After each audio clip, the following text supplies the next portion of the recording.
बाहरा में लागता ना मन धनिया, असरे में बीत जाई लागे ई जवानिया, असरे में बीत जाई लागे ई जवानिया।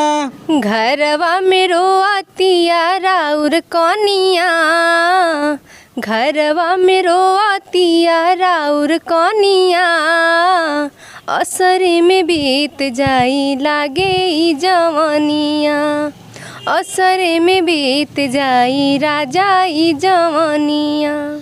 भोर के जगावल पनिया मंगावल याद बड़ी आवेला, बार बार उठावल हमके सतावल याद बड़ी आवेला, बिरह में जरतिया ई बिरहिनिया, बिरह में जरतिया ई बिरहिनिया, असरे में बीत जाई लागे ई जवानिया, असरे में बीत जाई राजा ई जवानिया। अभी हमारे साथ गौरी श्री और पीके राजा है। लगातार इन दोनों का गाना सोशल मीडिया पर तबाही मचा कर रखा हुआ है, खूब वायरल हो रहा है। अभी हमारे साथ बातचीत करेंगे। भैया स्वागत है, कैसे हैं? जी, सबसे पहले आपके सभी दर्शकों को मेरा प्रणाम और आपका भी बहुत बहुत स्वागत है। अच्छा, हम तबाही मचा दी है गाना गाकर आप लोग? तबाही हम लोग नहीं मचाए हैं, तबाही तो हमारे ऑडियंस है जो सपोर्ट कर रहा है, प्यार आशीर्वाद दे रहा है और आप लोग के वजह से ज़्यादा हम लोग मतलब चर्चित हैं। हाँ। गाना गाए थे, कब गाना गाए थे वो वाला? वो गाना एक हम लोग का पहले गाना हो जाए उसके बाद से हम बताते हैं कब।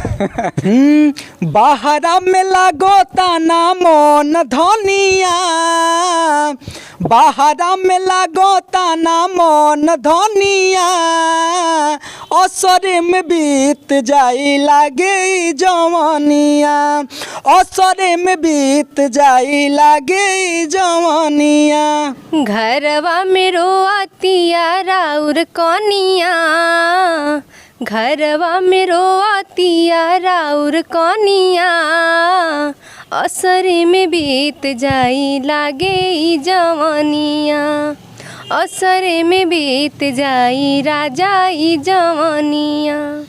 भोर के जगावल पनिया मंगावल याद बड़ी आवेला, बार बार उठावल हमके सतावल याद बड़ी आवेला,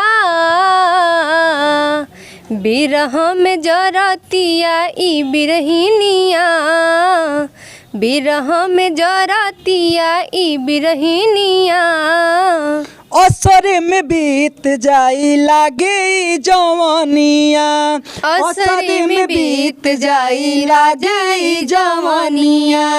वाह वाह, क्या गाना गा दिए आप लोग। एक पति और पत्नी के बीच जैसा बातचीत होता है उस तरीके से आप गाना लेकर आए। जी, ये गाना भी है और फिल्म भी है। परदेश में काम करने वाले मजदूर, अगर आप लोग जो भी देख रहे हैं इस गाने को और इस वीडियो को देख रहे हैं तो आप लोग एक बार जाके जरूर सर्च मारिएगा राजा फिल्म स्टूडियो। हम वादा करते हैं, एकदम गारंटी देते हैं कि आपके आँखों से आंसू आ जाएगा।